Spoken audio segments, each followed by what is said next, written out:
माननीय सभापति महोदय, आपने मुझे मांग संख्या 29 और 37 और 42 पर बोलने का अवसर दिया, इसके लिए आपका बहुत बहुत धन्यवाद, साधुवाद। मान्यवर, पहले तो सर्वप्रथम मैं धन्यवाद देता हूं राजस्थान के मुख्यमंत्री को, उप मुख्यमंत्री को, जिन्होंने पशुपालन विकास कोष का गठन किया, साथ ही मुख्यमंत्री मंगला पशु बीमा का भी घोषणा की। उसके साथ में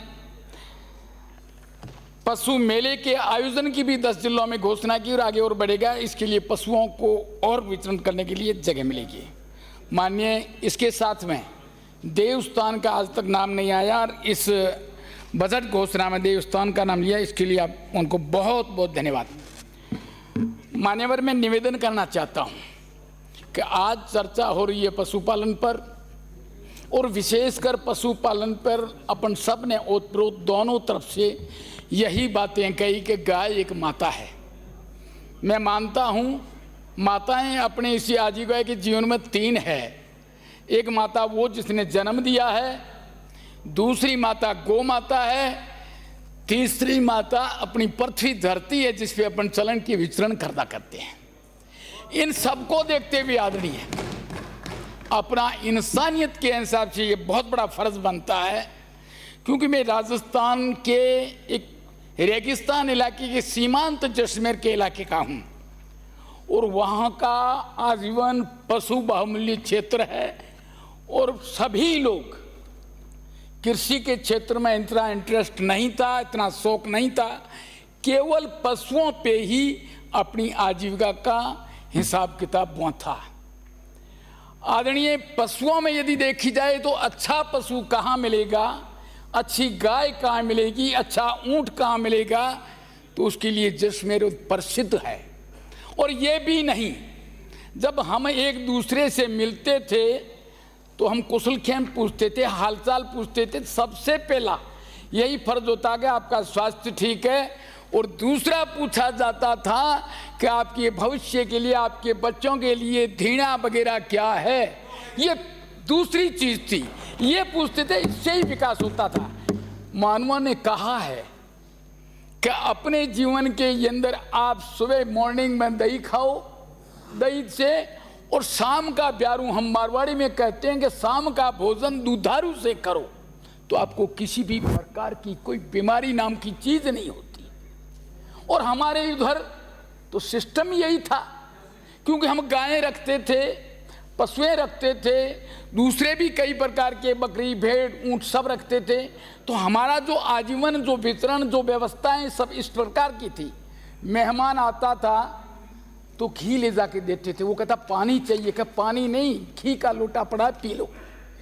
ये व्यवस्थाएं थी, पानी का बहुत बड़ा मूल्य समझते थे। लेकिन आज नई पीढ़ी का भाग्य है कि नहर आ गई, हमारे धरातल में पानी हो गया। अब चीज सब हिसाब से देखा जाए तो कोई कमी नहीं है, जीरा उत्पन्न होता है जो हम सगैर में देते थे, आज चाहते हैं। लेकिन हमारी पूर्वजों की बहुत बड़ी भूलें हैं, बहुत बड़ी भूलें इसलिए भी कि खेती होती नहीं थी। 4 किलो बाजरी बोते थे तो बहुत होती थी, वो ऊंट पे लाते और आदान प्रदान से हमारा घर चलता था। और जमीनें भी इतनी रखती सीमित, बाकी हमने हमारे हिसाब से आरक्षित लैंड करके रखी थी पशुओं के वितरण के लिए। उसको बोलते हैं ओरण। ओरण हर गांव में थी, लेकिन भूल ये थी कि उस ओरण को हम राज रिकॉर्ड में नहीं करा पाए। हमने देखा हमारी ये कौन ले जाएगा जमीन। 1 लाख बीघा मेरे गांव की मैं हिस्ट्री बताता हूं, 1 लाख बीघा शिवाचक जमीन है और हमारे पूर्वजों ने हमारे नाम से 4,500 बीघा है। 95,500 बीघा खाली लैंड है जिसमें केवल वितरण।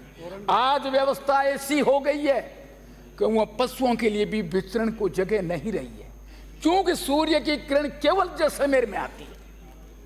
और जितनी भी ये फैक्ट्रीज आ रही है, जितनी भी सोलर की कंपनियां आ रही है, उसको जैसलमेर दिखता है।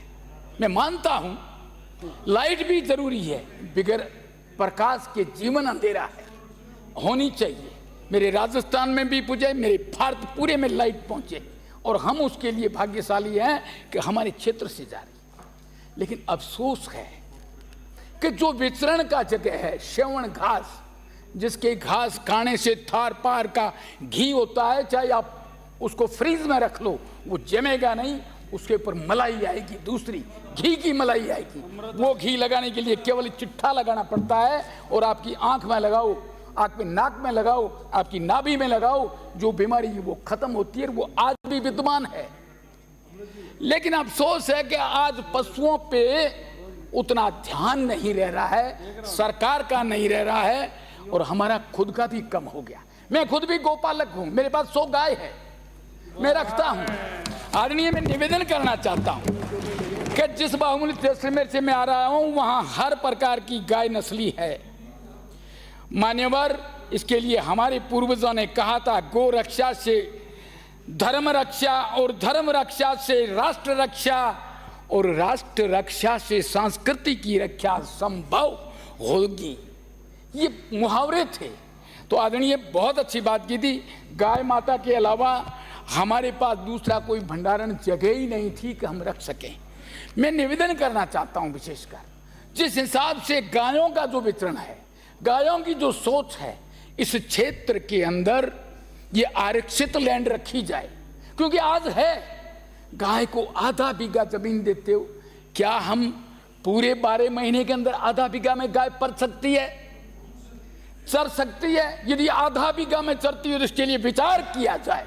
सन 1947 में ये पता नहीं कैसा कानून बनेगा कि गाय है उसके लिए आधा बीघा जमीन हम छोड़ते हैं। मैं मानता हूं दूसरे शहरों में, जिलों में नहीं होगी, लेकिन हमारे जिले में विद्यमान है। सबसे बड़ा क्षेत्र राजस्थान इंडिया में, और उससे बड़ा यदि कोई जिला है तो उसका नाम जैसलमेर है, जहां हर प्रकार का फल होता है, हर प्रकार का घास होता है और उस वितरण से हर पशु, हर इंसान हष्ट-पुष्ट रहता है। हॉस्पिटलों की भी जरूरत नहीं रहती। लेकिन आज वक्त ऐसा आ गया कि हमने भी हमारा पूर्ववर्ती जो सोच था उसमें बदलाव कर दिया, नई पीढ़ी के साथ आधुनिक युग में आ गए, उससे बहुत ज़्यादा इफेक्ट उस इलाके में पड़ गया। मैं चाहता हूं पशुपालन के लिए आदरणीय विशेषकर मंत्री जी से निवेदन करना चाहता हूं, आपने गौशाला खोल दी, उसकी इंक्वायरियां हो रही है, फर्जीवाड़ा हो रहा है। मैं एक ही निवेदन करता हूं, माननीय सभी सदस्य साहब, थोड़ी सी घंटी को रेस्ट देना। आदरणीय, ये जैसलमेर के सीमांत का आदमी है, इसको भी आराम की जरूरत है, छोटू को तो आराम मिला हुआ है। हाँ, ये आदरणीय निवेदन करना चाहता हूं, वो जो आपके गौशालाएं खोली हुई है, सैकड़ों पशु होते हैं और उसको आप 40 और 20 रुपये दे रहे हो। मैं माननीय निवेदन करना चाहता हूं, मैं ये नहीं कहता हूं कि 100 गाय वाले को आप अनुदान दो, आप 4 गाय वाले को, 5 गाय वाले को अनुदान दो, ताकि वो भावना चेंज हो कि गाय रखूंगा तो मेरे को चारा तो ऑलरेडी भारतीय जनता पार्टी की सरकार अभी दे रही है, और आने वाली सरकार जो भी आएगी वो परिपाटी पे चलेगी। गाय सबके लिए बराबर है। मैंने दोनों ही सदनों से बात की, इनका सोच ये था कि गाय माता बचनी चाहिए। और ये भी निवेदन करना चाहता हूं आदरणीय कि गाय और नंदी बैल से मिलता कुछ नहीं है, लेकिन यदि गोबर बिक जाएगा तो खेती अच्छी हो जाएगी, हम हष्ट-पुष्ट हो जाएंगे। और कहते थे पूर्वज कि गोबर सुखा के उसको जला दो और अनाज के अंदर रख लो, 5 साल भी वो खराब नहीं होता है। ये उसकी खासियत थी। उसमें ऐसा कौन सा विटामिन था जिससे अनाज भी नहीं खराब होता था, तो शरीर तो क्या खराब होगा। इसलिए आदरणीय निवेदन करना चाहता हूं, गोबर की बिक्री होनी चाहिए।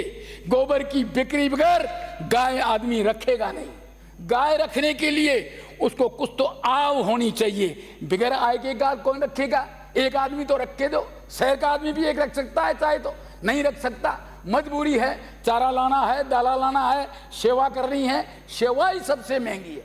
इसलिए मेरा निवेदन है आदरणीय, गौपालक गांव में रहते हैं और गांव में इस सब्सिडी आप यदि हर परिवार, गरीब परिवार को देंगे, आदिवासी लोगों ने भी कहा है और मैं भी कह रहा हूं, हम भी पूजा करते हैं भैया दूज के अंदर, गाय की पूजा करते हैं। और मैं तो ये कहता हूं कि इस इंसान में 36 कौम गाय को बाकायदा पूजा करते हैं।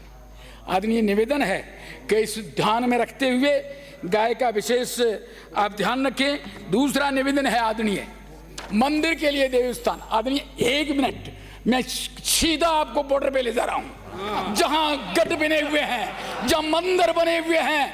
आदरणीय उस मंदिरों का 1947 के बाद किसी का कोई हस्तक्षेप नहीं रहा। मंदिर जर्जर हो गए, वो फोर्ट जर्जर हो गए। आदरणीय निवेदन है कि जैसलमेर जिला इतना शांत और शुद्ध वातावरण का इलाका है, हर कोई वहाँ बाजरे की रोटी और घी दूध दही से मजबूत हाथ होता है। आदरणीय राजस्थान सहित पूरे भारत के लोग जैसलमेर के भ्रमण के लिए आया करते हैं।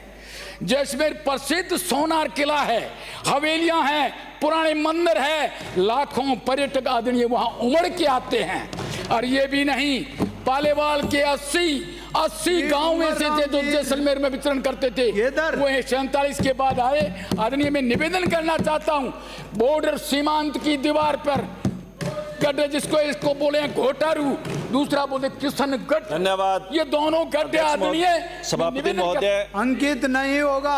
आपने